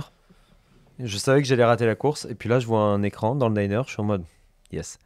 Et puis là, je commande de quoi bouffer. Puis là, je vois une voiture rouge dans le Tech Pro. J'étais en mode allez, ça va être un bon dimanche, les copains. Puis là, je vois en plus le numéro 16. J'étais en mode bon, bah, mais attends, je suis en mode attends, mais la course, elle n'a pas commencé. Attends, est-ce qu'il s'est craché en mode Romain Grosjean 2018 à Bakou? Genre où le gars est en voiture de sécurité, puis il fait juste whoop. Tu sais que moi, Mais il y je a pensais combien- que c'était c'est- un. T'es rouille barre, puis il s'en va. Je pensais que c'était un replay de qualif que j'avais Ouais. pas regardé. Genre, je croyais que Non. c'était ça. Il remettait Non, un truc en le gars, c'est attendant. juste sa Il a voiture fait comme qui un est grand, cassée. comme un grand garçon. Comme un grand Il s'est garçon. explosé Mais bref, tout non, seul. c'est la voiture qui a cassé. La voiture En a fait, pété. c'est le C'est système la hydraulique transmission. qui a cassé. Et en fait, s'il avait continué. Non, mais- Ferrari, tabarnak. Non, mais c'est le inacceptable. système hydraulique, inacceptable. il a lâché pour Leclerc et il a lâché pour C'est quelle autre écurie qui fait faire ces trucs par Ferrari? Ah, c'est Alfa Romeo. C'est Les deux As sont sortis c'est aussi. n'importe quoi. Ou non, les deux Alfa Romeo sont sortis aussi pour problèmes Les techniques. deux Alfa, ouais. Et C'est Ferrari, c'est inadmissible terrible. que Ferrari, enfin, c'est Ferrari qui a chié dans la avec, colle. en vrai. avec un standing comme ça, avec une histoire aussi grande que ça, n'est pas capable de faire une calice de transmission. Ils ont chié leur moteur il y a 2 ans, enfin en 2022 N'importe quoi. en fait. Il y a un gel moteur jusqu'en 2026. Le problème c'est que chaque année ils ne peuvent apporter que des pièces techniques de fiabilité. Mais quand à la base ton projet est mauvais, Ton estimateur est à t'sais, chier. ils ont perdu 2022. T'sais, Max aurait pu perdre en 2022 face à Leclerc si le moteur Ferrari était à 100%. Le problème c'est que le moteur Ferrari à 100% explosait. Donc il a été bridé à 80. Et donc là tu comprends tellement différemment ta saison 2022. Mais oui. Tu dis mais attends, toutes les fois où Charles était derrière Verstappen, C'est juste qu'il peut pas crisser la pédale il peut plus pas que dans le avancer fond plus. que ça. Et tu vois, en Autriche 2022, Leclerc donc était à pleine balle, Carlos aussi. Le moteur de Carlos a juste pris feu instantanément. Mhm.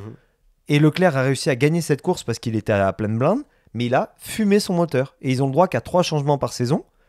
Et bah voilà, Tu perds- toutes les tu perds pièces de des moteurs. Ferrari sont... Voilà. Donc tu Mais- peux pas le mettre à 100% si ça va pas te finir la saison. Mais peut-être pour. Donc moi, je trouve que c'est ça qui est intéressant dans la F1, c'est que moi, je trouve c'est comme. Pour moi, je regarde comme des astronautes qui font une course. Ouais. Je suis impressionné des gens vraiment à un degré de leur capacité. Et je trouve, j'arrive pas à concevoir que ces gens-là sont quasiment humains, que Verstappen est plus jeune que moi, que genre. Et oui, Verstappen est genre. Il a été quelle année? 97, non? Un truc comme ça. Oui, mais je suis de 96. Ah ouais. Ouais. Que Bon, genre. ça va, j'ai encore un an. J'ai encore un an pour être triple champion Enfin, du monde. ouais, c'est ça. C'est ça, 1 an pour gagner 3 Bon, après- championnats, une à chaque année. À mon âge, à vos âges, Napoléon était déjà général de la Grande Armée et quasiment sais qu'à- premier consul. Oui, mais à 22 ans, Alexandre le Grand avait déjà conquis la moitié du Tu monde. l'as donc, vu toi aussi, hein, oui, tu me l'as envoyé, je Oui, je crois. te l'ai envoyé. Donc, Fait genre, qu'est-ce que t'as fait toi? quand il moi? fait un beer pong, Oui, hein, tu fais le beer pong, dis-moi, moi je m'appelle Alexandre Legrand, j'ai 22 ans et ben, moi j'ai déjà commencé à builder un des plus grands empires que la Terre ait connu. Tu sais, le gars comme. Oh. Donc, non, mais voilà, moi, c'est ça que je trouve intéressant. Moi, je suis pas pour les crashs parce que je trouve que. Enfin, je suis pas pour ce spectacle-là parce que je trouve que ça a pas besoin quand tu essayes de comprendre comment ça marche. Et si vous avez fait un peu de karting ou des trucs comme ça, vous vous rendez compte très vite que ce n'est pas possible de. Enfin, Surtout qu'en karting, tu fais un crash, t'es dans l'herbe et tu arrêtes. ouais, C'est tout. voilà. Non, mais ce que je veux dire, c'est Peut-être que. pour terminer là-dessus, sans vous couper parce qu'il va falloir aller sur le dernier Non, point. ouais, rapidement, puis Ah oui, c'est c'est ça, cool. sur l'environnement. C'est juste qu'au moins, moi si je me trompe, oui, les gens sont comme, ah, c'est un peu moche, mais les gens sont au rendez-vous et la série Netflix fait quand même des bons scores et la F1 fait encore des bons scores. Bah, je fait pense encore qu'elle a des- jamais été aussi populaire. Et la voilà. F1. Donc, Ah oui, oui. peut-être les gens On chialent, mais peut-être que c'est un peu une tempête dans un verre d'eau, dans le sens que les gens chialent, mais ils ferment leur gueule puis ils sont devant sont sur leur canapé à chaque fin de C'est semaine. ça. C'est qu'à la fin, ils finissent quand même par écouter. La plateforme F1 TV, moi honnêtement, je ne peux pas faire autre chose que la recommander. Là, il va y avoir le Black Friday, c'est sûr. Ils vont faire des promos pour l'an Ouais. prochain. Moi, j'ai un abonnement annuel que ma blonde m'a offert. Moi, je lui ai offert C'est une pas plateforme si de cher, en télé-réalité. plus. Elle m'a offert la plateforme de F1, donc c'est pratique. En vrai, c'est pas si cher. C'est pas si cher, Je c'est crois que 130 c'est- dollars à l'année, donc ça Ouais. vous fait 10 dollars par Enfin, c'est mois. 150 $, Disney+. C'est ça. C'est moins fun. C'est moins cher. Alors, et en plus, vous avez toutes les archives de toutes les courses depuis 2018 en intégrale. Vous avez des best-of des courses depuis genre les années 50, des trucs comme ça. Vous avez des documentaires, des reportages, etc. Donc, vous en avez pour votre argent. Vous avez toutes les caméras, les datas, les trucs comme ça. Bref, vous êtes le directeur technique du truc. Vous pouvez regarder une saison passée dans la voiture de quelqu'un d'autre. Enfin, je veux dire, on a quand même un accès qui est général et qui permet une meilleure appréhension du truc. Mais en arrivant au dernier point, et qui peut-être est un peu la plus grande controverse à laquelle la F1 doit faire face et qui, moi, me met un petit peu mal à l'aise, notamment dans le cas de l'Azerbaïdjan, particulièrement, de l'Arabie Saoudite également, du Qatar, Las Vegas. d'Abu Dhabi, Singapour. Las Vegas, c'est pas à cause des États-Unis qu'il faut pas que tu aies un problème. Ils sont en plein milieu du désert. Miami. Miami, Las Vegas, ça n'a pas de bon sens. Beaucoup. Mais Singapour non plus, mais que ça n'a pas de bon sens. Ça a Mais pas ne de bon serait-ce que pour les pilotes, ça n'a pas de bon sens de base. Ça a Tu sais, juste pas de là, bon sens. Non, mais je veux dire plus en termes... En fait, il y a un aspect démocratique et un aspect écologique. Singapour, c'est une C'est-à-dire dictature que... aussi. Oui, oui, oui, non, non, bien sûr. Mais ce que je veux dire, c'est que, tu vois, en Azerbaïdjan, là, on n'en parle pas d'ailleurs, parce que d'autres conflits en parlent, mais avec tous les problèmes qu'il y a avec le Haut-Karabakh, etc., moi, je suis profondément mal à l'aise de supporter un événement qui se passe là-bas, qui apporte Mhm. tellement de prestige. Mais surtout qu'ils ont au supprimé, pays. par exemple, celui de Russie. Oui, Tu vois, donc ils sont quand même, ils peuvent être. T'as l'impression qu'ils sont conscients en fonction de l'appréciation qu'il y a sur les réseaux sociaux du pays en tant que tel. Ils ont regarde, plus l'argent, puis ceux plus qui sont t'as l'argent. l'Azerbaïdjan Non, mais est par un- exemple, est je vais un prendre un laquais- exemple est un extrême. laquais des États-Unis, donc Il c'est y aurait assez un- facile. non, mais il y pour eux. aurait un circuit en Israël. Je suis presque sûr qu'il y serait pas. Non, il y c'est en aurait sûr. plus. Mais regarde, Ils en l'auraient France, supprimé. par exemple, ils l'ont pas mis, non pas parce qu'il y a un problème au niveau quoi que ce soit, c'est parce que le circuit en France est en méga dette et qu'ils sont plus capables. Ouais, le circuit Paul Ricard, Ouais. C'est quand même Je veux triste dire- ça pour vrai de pas avoir de circuit en France. c'est terrible parce qu'on a Surtout 3 qu'on circuits ouais, ça, potentiels en on a France. quand même quelques circuits, quoi. C'est pas comme ça, on n'en avait pas du tout qu'il fallait les construire. Hein. Tu as Le Mans qui est comme un ancien, enfin voilà, il n'est pas adapté à la F1, mais je veux dire, enfin, il est adaptable très facilement parce qu'il y a genre 40 circuits différents au Mans. T'as Manicourt, alors là les installations doivent être mises à jour, mais je veux dire un bon coup de pelle et on y est, et quelques centaines de milliers d'euros, et voire millions, et Paul Ricard qui a mal été géré par le département, etc., et qui est en méga dette. Mais juste Stefano Domenicali et surtout Mohamed je sais plus comment il s'appelle, le patron justement de la F1, veut faire en sorte d'internationaliser C'est les toujours courses. Ouais. Domenicali, c'est de la F1, mais Mohamed Al, et tu vas nous le répéter, lui, c'est la FIA. Ils veulent faire en sorte que les pistes soient évolutives. Donc, par exemple, ils remettent en cause Monaco. Monaco qui a le même tracé depuis super longtemps. Mohamed Ben Sulayem. Ben Sulayem. Ben Sulayem, pardon. La prononciation. Ils disent, oui, mais c'est sympa, mais vos circuits qui ont 50 ans, ils n'apportent plus de spectacle. Parce que chaque année, c'est la même chose. Et puis finalement, il n'y a pas tellement de dépassements. Mais pour axer ça sur le côté environnemental, il y a 2 problèmes au niveau de la F1. Il y a la logistique de transport, avec un calendrier qui des fois leur fait voyager sur 2 continents différents en 3 semaines. Puis il faut savoir que la F1, une écurie, c'est 100 personnes minimum. Ah oui, avec les installations, Avec tous toutes trucs. les installations, bouger toutes les les voitures, voitures. faut bouger les et tout voitures, ça. faut bouger les C'est des VR. cargos, c'est des trucs et tout. Hein. C'est des bouger- avions cargo Ouais, énormes. Il faut que tu bouges ton centre de commandement complet, parce que les centres de commandement, on oublie, là, mais sauf que aller sur le circuit, ceux qui sont au Québec, aller à Montréal, aller au circuit Gilles Villeneuve, aller dans les paddocks, Y a rien. aller en arrière, il n'y a rien. C'est vide. Regardez, 2 semaines avant, boum, le paddock de Ferrari arrive, le gros bloc rouge arrive, celui de Alpine arrive, tu sais, comme tout arrive d'un coup. Ils Ça- atterrissent tous à À Mirabel, ouais. Mirabel, ouais. Ouais, t'as pas parce que c'est à ce place qu'un avion cargo peut débarquer, parce que c'est notre. Bientôt à Saint-Hubert, ça sera peut-être plus pratique d'ailleurs pour eux.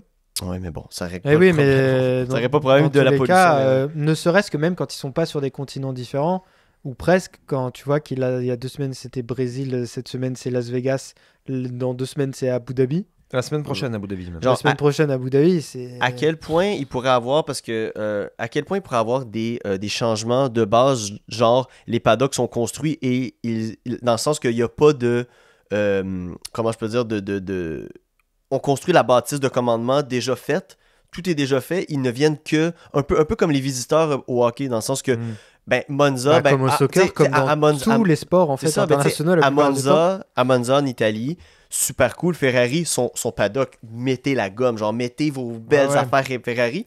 Mais quand vous êtes au Canada, Mais vous c'est êtes au qu'en Canada. fait, l'équipement de F1, un circuit, Gilles Villeneuve est utilisé que pour la F1.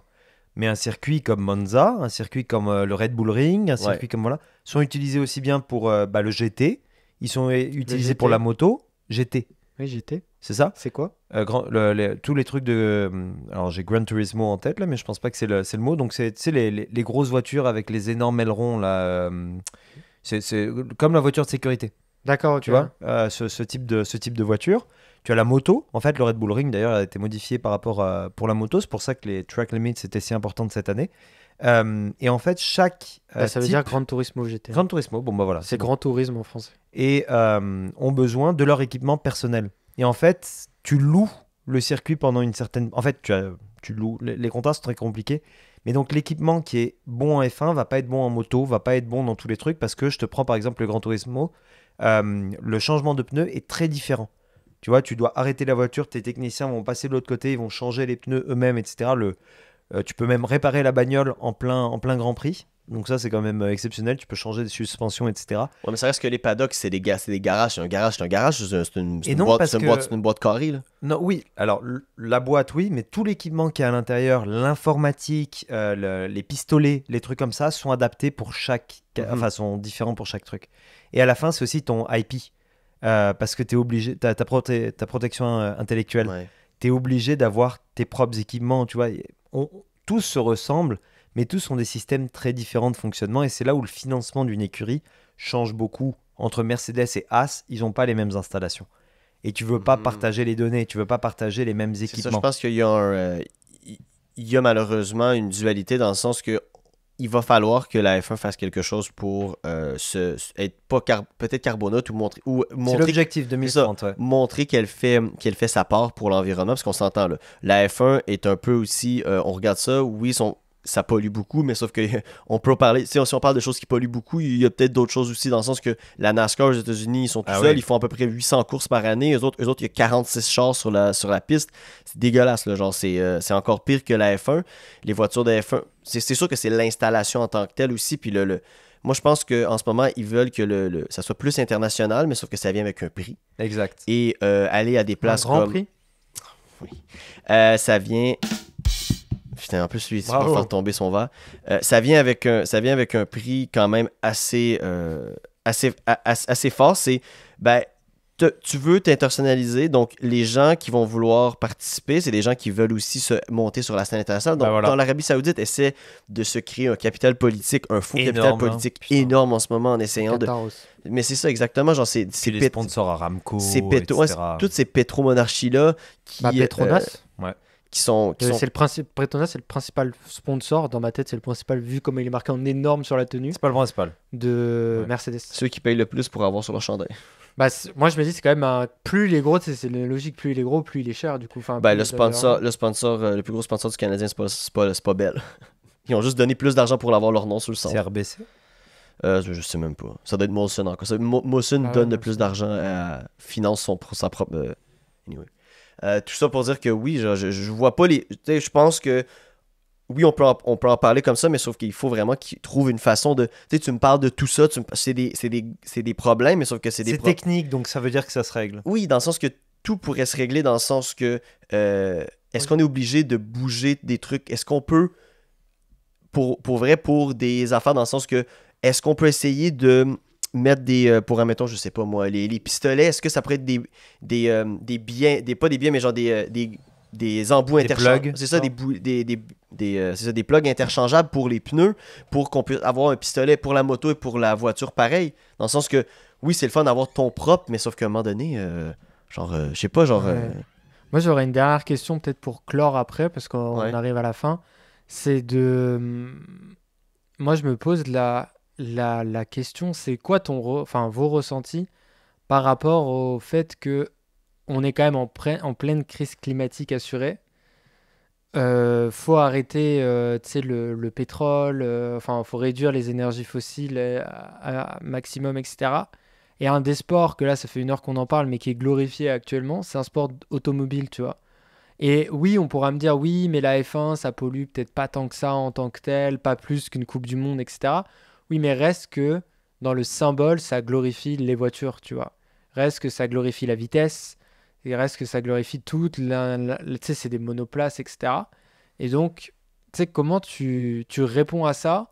Et est-ce que c'est pas une... Tu sais, je vais y aller. Est-ce que c'est pas une vraie hypocrisie, quoi, d'aimer ce sport en prétendant vouloir défendre des causes environnementales où c'est évident que la voiture est un symbole de problème environnemental, tu vois? Je crois que pour ma part, puis je vais reprendre les mots de notre ministre de l'Environnement au Canada, je crois que malheureusement, puis ça va être un peu triste à dire parce que je crois pas que la F1 peut rester le symbole, c'est celui qu'on peut lui donner, dans le sens que je crois pas que c'est grave d'avoir un sport automobile comme un des sports les plus divertissants dans le monde, dans le sens que ça peut devenir un privilège avoir des voitures à gaz, dans le sens que ça peut devenir quelque chose de rare. Première chose. Deuxième chose, pour reprendre les mots de notre ministre de l'Environnement, Steven Guilbeault, je crois que il y a une responsabilité de tout le monde et il y a une responsabilité aussi des écologistes de faire attention aux mots qu'ils utilisent et de la façon qu'ils ont fait, parce que je crois qu'il y a une panique, je crois, puis je pense il faut l'avoir dit, mais sauf qu'il y a eu une diabolisation de l'automobile à raison pour certains trucs, mais pour la F1, je crois pas qu'elle s'applique à 100%, et je crois que utiliser ces mots-là, et ça s'est un peu cristallisé dans l'esprit des gens, dans le sens que, comme tu le dis, voiture égale bad. Voiture à essence, c'est mal. Mais sauf que une voiture à essence qui est là pour un divertissement, dans le sens qu'on peut quasiment y aller avec John Rawls, avec un bien, tu sais. Et qui est là pour être un C'est laboratoire ça, technique dans le sens qu'il est là pour un aussi. laboratoire technique, mais aussi pour le divertissement des gens. Est-ce que son poids en ce moment au niveau de... Dans le sens que, où est-ce qu'on pourrait faire d'autres... Est-ce qu'on pourrait faire d'autres changements sociétals qui pourraient tellement être Et bénéfiques moi, je te qu'on parle pourrait... pas de ça, je te parle du symbole principalement. Mais c'est ça Tu sais, exactement. c'est Moi, un peu, non, mais c'est un peu dystopique le truc de dire. Non, c'est ça Bah- exactement. Mais c'est ça, mais je trouve que c'est un peu le rôle des écologistes d'avoir diabolisé tout ce qui était pétrole, et ce n'est pas ça la crise climatique. C'est pas diaboliser tout ce qui est pétrole, parce qu'on peut Enfin, faire des brûler. courses de bagnole dans le désert, ça reste quand même un. C'est pas ça que je suis en train de dire. Je suis pas en train de défendre je suis en train de défendre le symbole. Là, tu n'arrêtes pas de changer de goalpost. On parle de la F1 comme symbole en général. Non, Oui. mais c'est vrai. Oui, mais c'est ça que l'image ont les gens aujourd'hui de la F1. Oui, la c'est F1 des est un voitures qui courent sport. dans le désert. Ben, pas principalement. juste dans le désert. Bon, Enfin, pas pas juste dans principalement. le désert. Dans le hein, sens quand que même. la F1 est un. Là, si tu parles du symbole de la F1, c'est des voitures qui courent à travers le monde, Sur des du voitures béton. à gaz sur du béton. Bon, commençons avec ça. Dans le sens que ça peut être. L'affaire que c'est pas grave si ça fait pas autant de sens. Dans le sens que les gens sont souvent dans. Si ton argumentaire, tu vas toujours avoir la même ligne directrice. Et si tu déroges de cette ligne-là, plus rien n'a de sens. Dans le sens que la F1 pourrait avoir se mettre en partenariat pour faire de la décontamination du sol, peut faire planter des arbres, faire des trucs comme ça. Aussi trouver des façons pour réduire leur empreinte carbone. Bah, leur Et- nouveau carburant, notamment, Ouais. là, qu'ils sont en train de faire. Et aussi, du même coup, aussi garder ce niveau de divertissement-là pour les gens, dans le sens que ben, c'est quand même cool d'avoir la F1, et je vois pas pourquoi on devrait diaboliser ce symbole-là et le mettre comme l'ennemi à abattre. Je pense qu'il y a beaucoup d'autres ennemis à abattre avant la F1, et la F1 a son rôle à jouer. Elle a ses choses à faire, mais de dire que c'est juste des bagnoles qui courent dans le désert, je trouve que c'est un C'est raccourci. réducteur parce C'est que réducteur pour la F1. au Qatar, et, on a fait la même chose avec le foot. On a fait courir des gars derrière un ballon dans le désert Ah oui. en créant des stades qui servent plus à rien. Oui, mais et on d'ailleurs, va faire tout le des monde coupes du monde qui a dénoncé que c'était dystopique. à dénoncer, et que mais c'était il pas n'empêche ouf. qu'ils ont eu des scores d'audience tout Ah pareil. oui, TF1 a eu parmi les plus grands scores d'audience de l'histoire. je Et crois. c'est là où en fait, je pense que c'est un petit peu traître, c'est que Mais ça, le la sport question est unique. c'était est-ce que c'est pas hypocrite de dénoncer ça? Et surtout, qu'est-ce qu'on fait une fois qu'on a dit que c'était hypocrite, tu vois? Mais Parce on, que on trouve en- des solutions. Moi, je pense qu'on ne trouvera pas des solutions techniques pour résoudre le climat de manière globale, mais on peut trouver des solutions techniques là où il y a de l'argent. Puis là où il y a de l'argent, c'est en F1. C'est le sport le plus cher du monde, c'est le sport où il y a de la recherche et développement le plus incroyable du monde. Et aujourd'hui, on a des équipes qui sont aussi bien en F1 qu'en FE. Et la FE développe, je veux dire, la FE là, Donc en les, fait, les batteries électriques qu'on a dans nos bagnoles, c'est la FE qui les a développées. La recharge rapide, Der- c'est la FE. Dernière question pour vous, parce que moi j'ai pas d'avis, hein. C'est pour ça que je pose des questions, que je donne pas d'avis, c'est parce que j'arrive pas à me faire un avis sur ça. Mais pour vous, dans le modèle actuel de F1, il n'y a pas de problème d'incompatibilité avec l'environnement. C'est Les solutions sont là, on n'a qu'à s'y mettre. C'est pas qu'il n'y C'est a un pas peu de ça que je problème, c'est comprends. qu'il y a une opportunité de solution. Tu vois, par exemple, le biocarburant, je pense pas qu'on le mettra dans la voiture de tout le monde si d'abord il n'est pas passé par des tests techniques éprouvants que sont la F1. Si tu es capable de faire rouler une bagnole à 300 km/h avec un biocarburant qui est carboneutre, entre énormes guillemets sur le carboneutre, Mhm. parce que ça aussi, c'est des définitions qui sont entretenues par les pétrolières pour l'instant, eh bien, après, par la suite, tu vas pouvoir les mettre dans les voitures et les camions. Tu sais, on oublie souvent le camion, on oublie souvent le transport, on oublie souvent tout ce qui est le côté construction.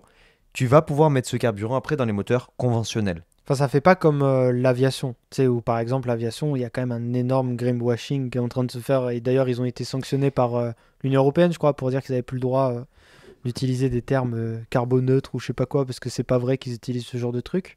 Alors, Tu vois, tu genre... parles des SAF, là, les Sustainable Aviation Ouais, c'est Fuels. ça.